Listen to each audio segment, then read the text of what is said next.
Dans notre promesse à la bourse, on dit qu'est-ce qu'on va faire de l'argent. Et nous, on a dit que cet argent, on va l'utiliser pour développer l'entreprise, acheter d'autres boîtes, mais aussi, surtout, pour construire une usine qui nous permettait de fabriquer nos MEMS pour les télécoms.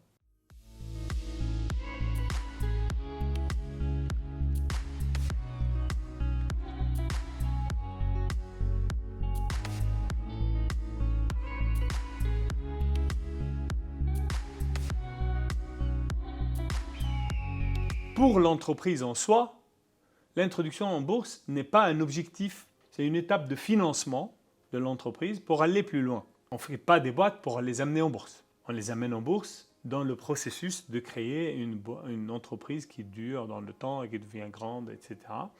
Et l'introduction en bourse lui donne la notoriété qu'il faut, lui donne les fonds pour se développer, la capacité de relever de l'argent, parce qu'il suffit d'émettre des titres et de les faire des opérations sur le marché pour régénérer de l'argent à l'entreprise, la possibilité d'acheter d'autres entreprises, pas seulement en cash, mais en titres, parce qu'on peut leur donner des titres qu'ils peuvent vendre eux-mêmes, la capacité aussi à l'entreprise, on va dire, ses salariés s'en occuper, leur donner des accès au capital, etc. Donc il y a beaucoup d'avantages d'être en bourse et permettre à l'entreprise d'aller plus loin.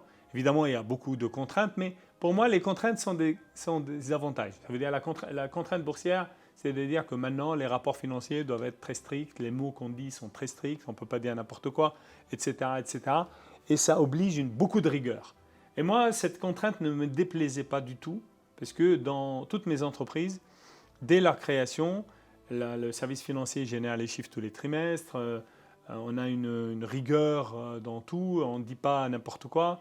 C'est quelque chose qui n'était pas pour moi vu comme contrainte, mais bien au contraire, c'était vu comme des points forts. La bourse les exige et tant mieux. Donc, arrivé au travail, en fait, la vie continue. Il faut revenir aux affaires et il faut délivrer sur les promesses, sur le business plan, etc. Et on a fait une très belle année, en fait. Malgré toute la destruction, l'année était parfaite. On a livré, et d'ailleurs, c'est pour cela qu'on a terminé à un certain moment en haut de la capitalisation boursière de nouveau.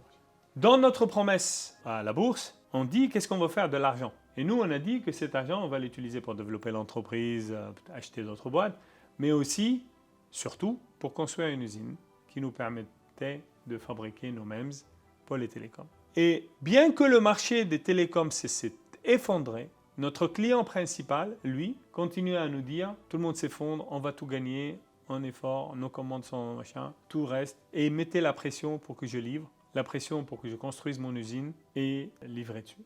Donc en fait, il y avait une acquisition possible d'une fab qui ne s'est pas matérialisée. Du coup, on était obligé vraiment de livrer la fab et de la livrer très très vite parce que ADC Télécom et nos clients nous disaient l'année prochaine, on est en prod avec tel niveau, etc. Et nous, on a des engagements par rapport à la bourse, donc il fallait faire les chiffres. Donc on termine l'année 2001, donc l'année de la bourse, en multipliant notre chiffre d'affaires de l'année d'avant sur le même périmètre par 3, donc on passe de 3,1 millions à 9,8. On a fait une acquisition sur la route qui nous ramène en pro forma à peu près à 18 millions.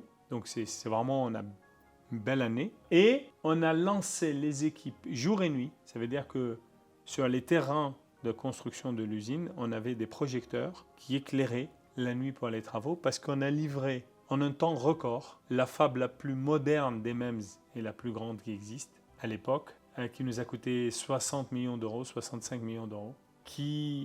Qu'on a livré en tout, du terrain à une fab construite et des équipements dedans, en moins de 6 mois, 8 mois. Ce qui jamais a fait ça à quelqu'un en France. D'ailleurs, c'est ça ce qu'on va payer le prix de notre performance. Nous, on allait très très très vite pour livrer cette fab et livrer à nos clients et faire les chiffres de 2002. Sauf qu'en allant très très très vite, on a investi très tôt et il va y avoir l'effondrement de nos propres clients en 2002. Et à la place que les commandes qu'on s'attendait pour livrer en 2002, ils se transforment en rien, puisque nos clients s'effondrent. Et du coup, une usine qu'on a payée, mais qui ne sert plus à rien, parce qu'il n'y a plus les commandes. Et on va rentrer dans la phase dure de la vie de MEMSCAP.